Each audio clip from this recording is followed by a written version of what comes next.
फिर स्वागत है आपका अभ्यास क्लासेस के यूट्यूब चैनल में। और आज के अपने इस बैंकिंग अवेयरनेस के सेशन में हम एक ऐसे टॉपिक के बारे में डिस्कस करने जा रहे हैं जो कि हमारे एग्जाम के लिए काफ़ी इम्पोर्टेंट है और काफ़ी क्वेश्चंस उससे पूछे जाते हैं। इसके सारे पॉइंट्स को अच्छे से नोट करिएगा और इसको अच्छे से याद रखिएगा क्योंकि बहुत सारे क्वेश्चंस इस टॉपिक से बनते हैं। तो चलिए शुरू करते हैं हमारा आज का टॉपिक।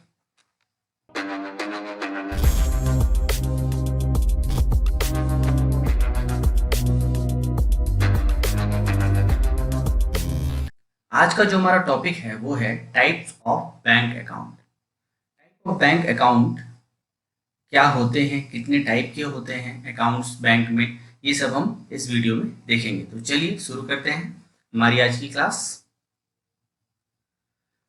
तो टाइप्स ऑफ बैंक अकाउंट देखने के पहले पहले हम ये समझेंगे कि टाइप्स ऑफ डिपॉजिट क्या होते हैं। डिपॉजिट सबसे पहले क्या होता है डिपॉजिट। तो चलिए डिपॉजिट क्या होता है। मान लीजिए कोई बैंक है, ये बैंक अपने कस्टमर्स का जो भी पैसा पास रखती है वो क्या होता है, वो डिपॉजिट होता है। उसको हम डिपॉजिट कहते हैं। और ये डिपॉजिट दो टाइप के होते हैं, पहला डिमांड डिपॉजिट और दूसरा टर्म डिपॉजिट। अब समझते हैं डिमांड डिपॉजिट क्या होता है और टर्म डिपॉजिट क्या होता है।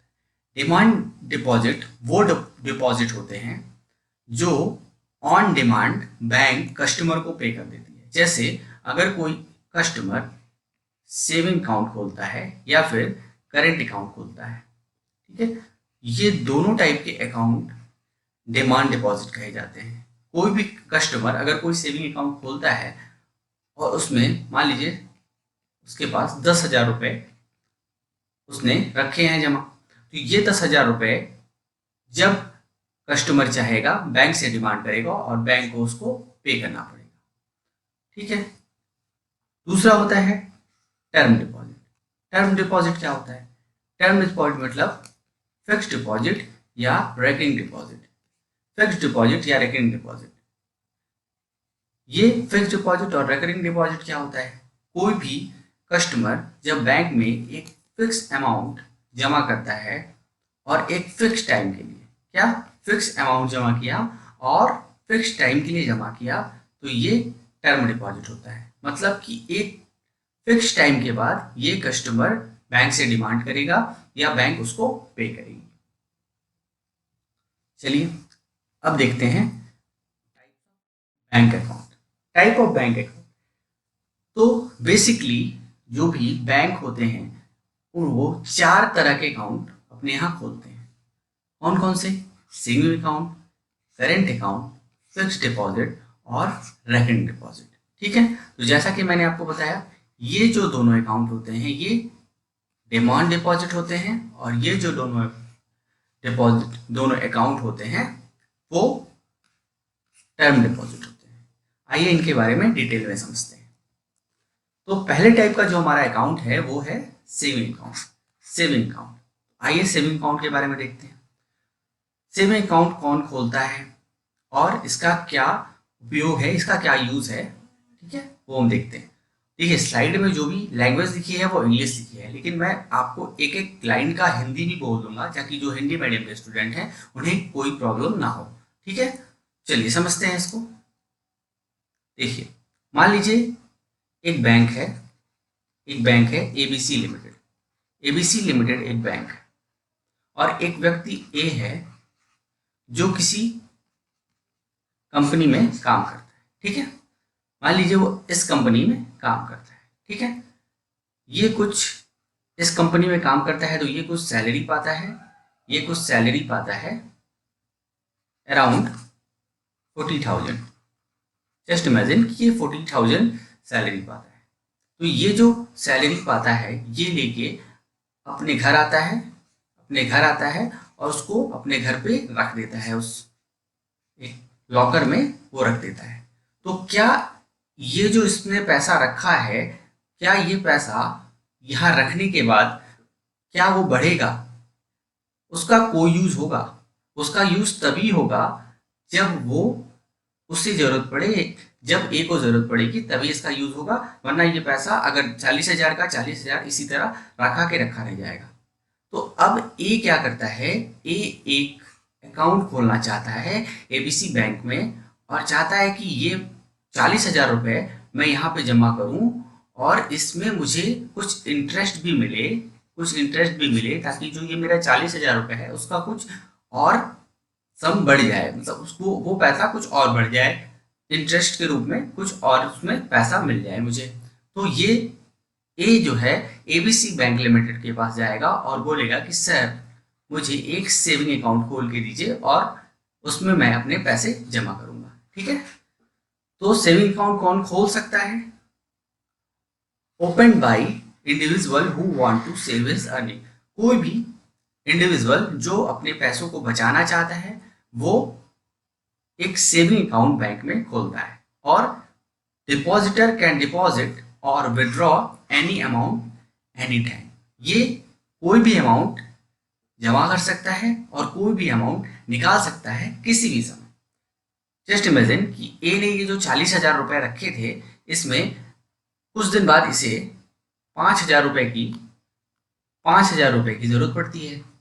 फिर ये क्या करेगा, इसका जो सेविंग अकाउंट खुला है एबीसी बैंक में वो जाएगा और बोलेगा कि 40,000 में जो मेरे पैसे जमा है मेरे अकाउंट में उसमें से मुझे 5,000 विड्रॉल करने हैं और बैंक उसको विड्रॉल करके ये 5,000 दे देगी। तो वो कोई भी अमाउंट विड्रॉ कर सकता है या उसमें और पैसे जमा कर सकता है और किसी भी वक्त ये कभी भी जमा कर सकता है, कभी भी निकाल सकता है। और उसके अकाउंट में बैंक क्या पे करती है, बैंक इंटरेस्ट पे करती है, जो कि पहले 4% था। ठीक है, एक 4% था, अब 3.5 हो गया है, लेकिन अब गवर्नमेंट उसको 3% करने के फिराक में है कि उसे 3% कर दिया जाए। खैर जो भी है, तो अगर ये पैसा जो 40,000 जमा है उस पर बैंक क्या करती है, बैंक इंटरेस्ट पे करती है, इस अकाउंट पे इंटरेस्ट पे करती है। और आरबीआई के जो डिसीजन है, आरबीआई का जो एज पर आरबीआई ये कहता है कि जो इंटरेस्ट पे होगा सेविंग अकाउंट पे वो कैसे कैलकुलेट होगा, वो कैलकुलेट होगा डेली प्रोडक्ट बेसिस पे। कब से? 1 अप्रैल 2010 से। जैसे मान लिया कि आज 1 मई 2021 को मेरे अकाउंट में 10,000 रुपये है। ठीक, और 2 मई को मैंने उसमें 10,000 और डाला, 10,000 और पैसा जमा किया, 10,000 डिपॉजिट किया, तो ये कितना हो जाएगा, ये 20,000 रुपये हो जाएगा, 20,000 हो जाएगा। तो 1 मई पे जो मुझे इंटरेस्ट मिलेगा वो कैलकुलेट होगा किस 1 मई का जो मेरे पास बैलेंस होगा उसका कुछ इंटरेस्ट 1 मई का, और फिर अगले दिन जो 20,000 रुपये हो जाएगा 2 मई को, उस पर जो इंटरेस्ट मिलेगा वो इंटरेस्ट जोड़ के मुझे क्वार्टरली मिलेगा। कैसे मिलेगा? क्वार्टरली, मतलब कि 3 मंथ में मुझे मेरे अकाउंट में बैंक पे करेगी, बैंक उसमें डिपॉजिट करेगी या पे करेगी। ठीक है, तो रेट ऑफ इंटरेस्ट जो सेविंग अकाउंट का होता है वो डिसाइड कौन करता है? तो मैंने आपको आरबीआई चैप्टर में भी बताया था कि वो बैंक खुद डिसाइड करती है कि वो कितना रेट ऑफ इंटरेस्ट अपने डिपॉजिटर को देती है। बैंक जो है ऐसे अकाउंट्स में different type of facilities provide करती है, जैसे कि इंटरनेट बैंकिंग प्रोवाइड करती है, मोबाइल बैंकिंग प्रोवाइड करती है, चेकबुक प्रोवाइड करती है, एटीएम कार्ड्स देती है। ये बैंक अपने कस्टमर को फैसिलिटी देती है जिससे कस्टमर को उस अकाउंट को ऑपरेट करने में सुविधा हो। ठीक है, और डिपॉजिटर को कम से कम कुछ मिनिमम बैलेंस मेंटेन करना होता है उस अकाउंट में, जैसा कि बैंक डिसाइड करता है। ठीक है, जनरली पब्लिक सेक्टर बैंक में जनरली वो 1,000 रुपये होता है, कई जगह 2,000 2,500 भी है। मतलब एक एग्जांपल दे रहा हूं मैं, कम से कम 1,000 रुपये रहता है कि 1,000 रुपये आपको इस सेविंग अकाउंट में कम से कम रखना है। ठीक है, उससे अगर नीचे होगा तो क्या होगा, बैंक कुछ चार्ज डिडक्ट करती है। बैंक क्या करती है, कुछ चार्ज डिडक्ट करती है। ठीक है, तो इसलिए वो मिनिमम बैलेंस मेंटेन रखना जरूरी होता है। ठीक है, लेकिन कुछ ऐसे अकाउंट होते हैं, सम अकाउंट में है जीरो बैलेंस, कुछ ऐसे अकाउंट होते हैं जिसमें जीरो बैलेंस हो सकता है, जैसे स्टूडेंट अकाउंट, सैलरी अकाउंट, ठीक है, नो फ्रिल अकाउंट या स्मॉल अकाउंट और BSBDA। ठीक है, तो आइए देखते हैं ये जो नो फ्रिल अकाउंट होता है या स्मॉल अकाउंट होता है और BSBDA होता है, ये क्या होता है। ठीक है, ये दोनों हमारे एग्जाम के पॉइंट ऑफ व्यू से एग्जाम इंपॉर्टेंट है एग्जाम। चलिए देखते हैं स्मॉल अकाउंट क्या होता है। स्मॉल अकाउंट या नो फ्रिल अकाउंट वैसे अकाउंट होते हैं जो जीरो बैलेंस, मतलब कि जीरो बैलेंस से खोले जाते हैं और उसमें टोटल क्रेडिट एक फाइनेंशियल ईयर में जो टोटल क्रेडिट है वो 1 लाख से ज़्यादा नहीं होगा। टोटल क्रेडिट या टोटल जमा जो है वो 1 लाख से ज़्यादा नहीं होगा। मैक्सिमम बैलेंस किसी भी समय उस अकाउंट में 50,000 रुपये से ज़्यादा नहीं होगा। मतलब कि आप 50,000 रुपये मैक्सिमम बैलेंस किसी भी पॉइंट में आप मैक्सिमम 50,000 रुपये ही रख सकते हैं, उससे ज़्यादा नहीं होगा। ठीक है, टोटल विड्रॉल जो होगा एक मंथ में वो मैक्सिमम 10,000 तक हो सकता है। और इन अकाउंट में फॉरेन रेमिटेंस अलाउ नहीं होता है। अगर आप विदेश पैसा भेजना चाहते हैं तो वो इस अकाउंट में अलाउ नहीं होता है। ठीक है, अगला है BSBDA। BSBDA देखिए, BSBDA जो अकाउंट होता है इसका फुल फॉर्म अक्सर पूछा जाता है, इसका फुल फॉर्म अक्सर एग्जाम में पूछा जाता है। इसका फुल फॉर्म होता है basic saving bank deposit account. ये थोड़ा सा नोफिल से अलग होता है, इसमें भी बैलेंस जीरो होता है, लेकिन इसमें कोई मिनिमम या मैक्सिमम बैलेंस का रिस्ट्रिक्शन नहीं होता है। No restriction on credit in year, एक साल में कितना भी जमा कर सकते हैं, कोई रिस्ट्रिक्शन नहीं है। No restriction on amount of withdrawal in a month, एक मंथ में कितना भी पैसा आप निकाल सकते हैं। If a person want to open this type of account, all other account type of account should be close within 30 days of opening an account. और इस टाइप के अकाउंट में क्या किया जाता है, अगर आप एक बैंक में कोई और सेविंग अकाउंट रखते हैं, मतलब मान लीजिए कि ए है और इस ए का कोई एक नॉर्मल सेविंग अकाउंट है, तो वो यहाँ पे BSBD अकाउंट नहीं खोल सकता है। अगर उसे खोलना है तो ये BSBD अकाउंट, तो इस सेविंग अकाउंट को BSBD अकाउंट खोलने से पहले या BSBD अकाउंट खोलने के 30 दिन के अंदर इस अकाउंट को क्लोज करना होगा। उसके बाद ये BSBD अकाउंट चला सकता है। ठीक है, अब एक बात और आपके दिमाग में एक सवाल उठ रहा होगा आपके दिमाग में कि अक्सर BSBDA और नो फ्रिल अकाउंट में क्या अंतर है। तो देखिए, नो फ्रिल जो अकाउंट होता है वो लैक ऑफ डॉक्यूमेंट, जो KYC डॉक्यूमेंट होता है उसके लैक में खोला जाता है और मैक्सिमम 12 मंथ के लिए खोला जाता है। ठीक है, और 12 मंथ के बाद इसमें आपको KYC डिपॉजिट करना होता है, फिर ये नॉर्मल सेविंग अकाउंट में चेंज हो जाता है। लेकिन BSBDA वैसा अकाउंट होता है जिसमें जीरो बैलेंस होता है। देखिए, मान लीजिए कोई सैलराइड पर्सन है, ठीक है, उसके पास तो बैलेंस होगा, वो अपनी सैलरी पाएगा और सेविंग अकाउंट में जमा करेगा और मिनिमम बैलेंस मेंटेन कर सकता है। ठीक है, लेकिन अगर कोई मेहनत मजदूरी करता है, कोई ठेले वाला है, कोई रेहड़ी वाला है, वो अगर एक सेविंग अकाउंट खोलता है तो क्या वो 1,000 रुपये भी मेंटेन रख सकता है? वो 1,000 रुपये भी शायद मेंटेन ना रख पाए। इसलिए उसको एक ऑप्शन देती है बैंक कि आप बेसिक सेविंग डिपॉजिट अकाउंट खोलिए जिसमें आप जीरो बैलेंस भी रख सकते हैं, जिससे बैंक कोई आपसे चार्ज नहीं करेगी। ठीक है, यही एक अंतर होता है नोफिल और BSBDA में। ठीक है, चलिए अब देखते हैं करंट अकाउंट। करंट अकाउंट कौन खोल सकता है? तो करंट अकाउंट कोई फर्म, कोई कंपनी या कोई शॉप खोल सकता है। जैसे मान लीजिए कोई एक बड़ी शॉप है, क्या है? कोई एक बड़ी शॉप है, ठीक है, उसके पास तो लाखों और करोड़ों में भी ट्रांजेक्शन होते होंगे। हो सकता है कि वो पर डे वो 10 लाख या 20 लाख या 30 लाख का उसका ट्रांजेक्शन होता है, उसके पास कैश आता है। ठीक है, तो वो क्या करेगा, वो एक बैंक में करंट अकाउंट खोलेगा जिसमें उसको डिपॉजिट और विड्रॉल की कोई लिमिट नहीं होगी, जिसमें वो कितना भी पैसा जमा कर सकता है, कितना भी निकाल सकता है, और एनी नंबर ऑफ टाइम, कितनी भी बार चाहे निकाले, कितनी बार चाहे जमा करे, उसका कोई रिस्ट्रिक्शन नहीं होगा। ठीक है, लेकिन इस अकाउंट में बैंक कोई इंटरेस्ट पे नहीं करेगी।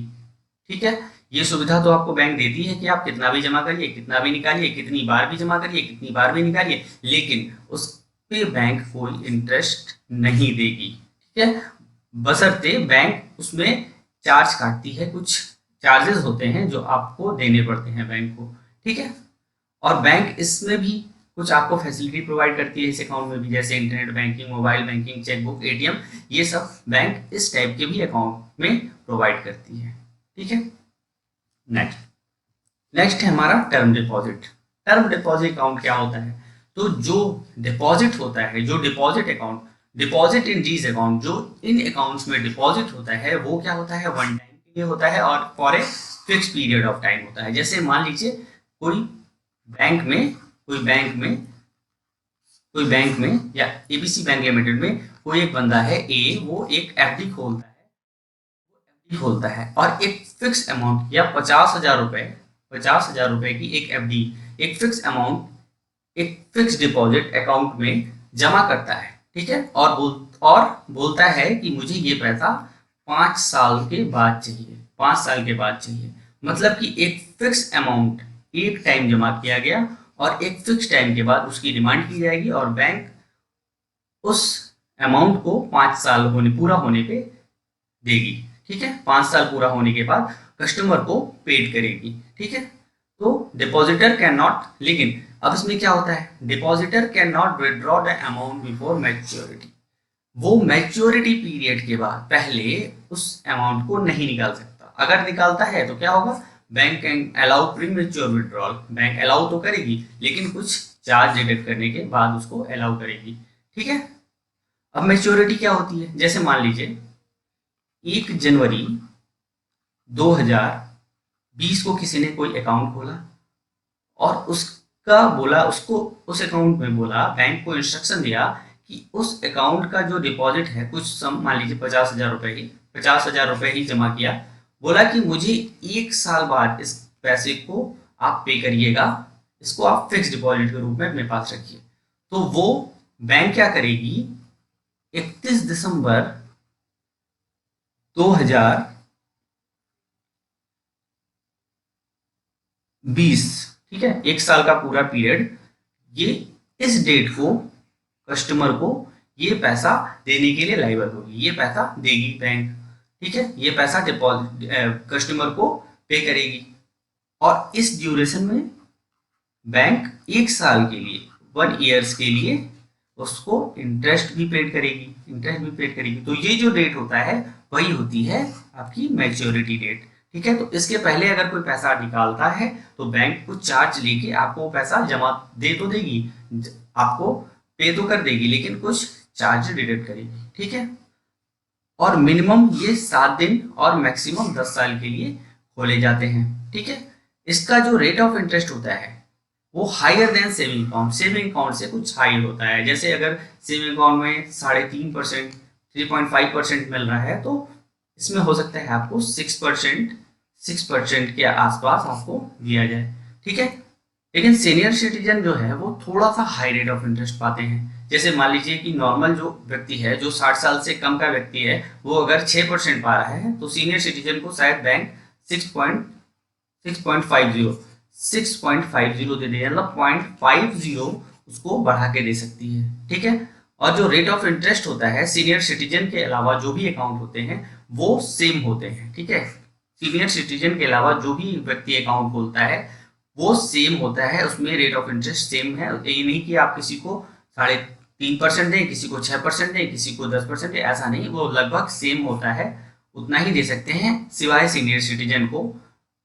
और it can be different from for the deposit of 1 crore. लेकिन अगर वो डिपॉजिट 1 करोड़ से ज्यादा की होती है तो रेट ऑफ इंटरेस्ट डिफरेंट भी हो सकता है, लेकिन अप टू 1 करोड़ कोई रेट ऑफ इंटरेस्ट डिफरेंट नहीं होगा। वो अगर 6% है तो सभी कस्टमर के लिए 6% होगा, एक्सपेक्ट सीनियर सिटीजन। चलिए नेक्स्ट देखते हैं। नेक्स्ट और लास्ट है रेकरिंग डिपॉजिट। अब रेकरिंग डिपॉजिट क्या होता है? रेकरिंग डिपॉजिट एक तरह का फिक्स्ड डिपॉजिट की तरह ही होता है, लेकिन फिक्स्ड डिपॉजिट में आपने क्या किया था? फिक्स्ड डिपॉजिट में आपने वो 50,000 रुपए क्या किया था? आपने एक बार जमा किया था। क्या किया था? एक बार में जमा कर दिया था। लेकिन आरडी यानी रेकरिंग डिपॉजिट में क्या होता है? वो एक फिक्स अमाउंट, क्या है? एक फिक्स अमाउंट, एक फिक्स फ्रीक्वेंसी के लिए, जैसे कि मंथली, क्वार्टरली, हाफ ईयरली या ईयरली, एक फिक्स पीरियड ऑफ टाइम के लिए जमा होता है। जैसे मान लीजिए कोई आरडी खोलता है तो वो 1,000 रुपए पर मंथ के हिसाब से 1 साल के लिए खोलता है। ठीक है, तो क्या होगा? पर मंथ वो 1,000 रुपए जमा करेगा और 12 मंथ जमा करेगा, तो टोटल कितना? 12,000 रुपए। 12,000 रुपए वो अपने 1 साल में जमा करेगा। लेकिन वो 12,000 कैसे जमा किया? पर मंथ जमा किया, मंथली जमा किया, हर मंथ 1,000 रुपए जमा किया, 12 मंथ तक जमा किया, 12,000 हुआ, और इसी 12,000 पे बैंक ऑन मैच्योरिटी इसको पेमेंट कर देगी इंटरेस्ट के साथ। ठीक है, तो क्या हुआ? Deposit in this account for a fixed amount for fixed frequency and for a fix period of time. ठीक है, इसमें भी सेम वही कंडीशन है। आप पैसा मैच्योरिटी डेट के पहले नहीं निकाल सकते हैं, लेकिन बैंक अलाउ करती है। अगर करती है तो वो क्या करेगी? सम चार्ज डिडक्ट, कुछ चार्ज आपसे डिडक्ट करेगी। ठीक है, और इसके जो डिपॉजिट का समय होता है वो मिनिमम 6 मंथ से 10 ईयर होता है। एफडी में क्या था? एफडी में 7 डेज से आप 10 ईयर तक जमा कर सकते थे, लेकिन यहाँ पे एटलीस्ट 6 मंथ तो आप जमा करिए, 6 मंथ तो आप फ्रीक्वेंसी रखिए। 6 मंथ जमा करेंगे, 6 मंथ जमा करेंगे कम से कम, और मैक्सिमम 10 साल तक जमा करेंगे, तो आपको ये बैंक इंटरेस्ट के साथ पेमेंट करेगी। ये देखिए, यहाँ पे कंफ्यूज होने की ज़रूरत नहीं है। ये जो मैंने फ्रीक्वेंसी के लिए बताया था, monthly, half yearly, yearly, maximum minimum 6 month के लिए ही होता है, और मैक्सिमम 10 ईयर। 6 मंथ, फिर या 12 मंथ के लिए, 24 मंथ के लिए, 36 मंथ के लिए आप कर सकते हैं। मैक्सिमम 120 मंथ्स यानी 10 ईयर के लिए आप डिपॉजिट कर सकते हैं। और इसका जो रेट ऑफ इंटरेस्ट होता है वो नियर अबाउट एफडी के ही आसपास होता है। जो एफडी में रेट ऑफ इंटरेस्ट पे किया जाता है बैंक के द्वारा, वो लगभग इतना ही पे किया जाता है इसमें भी। और सीनियर सिटीजन को इसमें भी थोड़ा हाई रेट ऑफ इंटरेस्ट मिलता है, जैसा कि एफडी में होता है।